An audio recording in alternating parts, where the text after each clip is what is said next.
Going back to, you didn't like my answer of how God did it. God is outside of time, space, matter.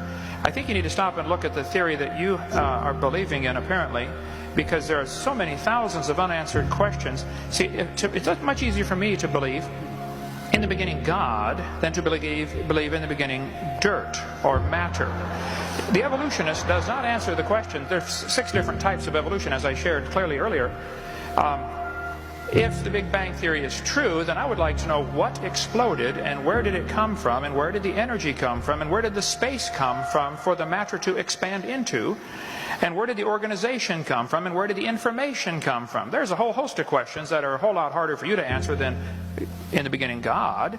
Where's information come from? This universe is not just random molecules circulating around. I mean, it carries information. So the evolutionist never answers the question, where did this information come from? Where did the energy come from? Where did the matter itself come from?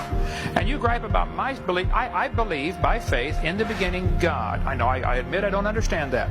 But you believe hundreds of things by faith. You don't even understand that you're believing by faith. You think matter is either eternal or can create itself.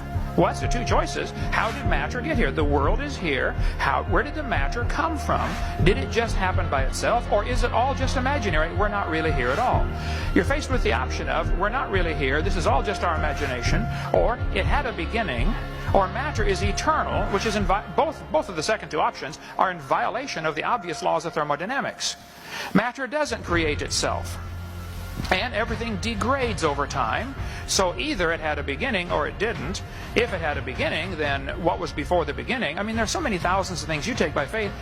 I say in the beginning God, and you say, well, this matter somehow either was always here or created itself. And then this matter somehow became alive. And then this first living thing learned how to reproduce. And then it learned how to make something other than its kind. I mean, even though nobody's ever seen that, nobody's ever seen a dog produce a non-dog. Or you mentioned about, the fact that a wolf and a fox and a dog coming from a common ancestor of Noah's Ark in only 4,400 years. For heaven's sake, you believe they came from a rock. I mean, come on. I don't think my theory is that silly at all. So, if my answer to your question is still the same, I believe in the beginning God. I do take that by faith. Here's the major difference that I don't think you're going to understand. I admit mine is a religion. They do not admit theirs is a religion. They want you to think what they believe is science, and all of you should pay for their religion to be taught in this university.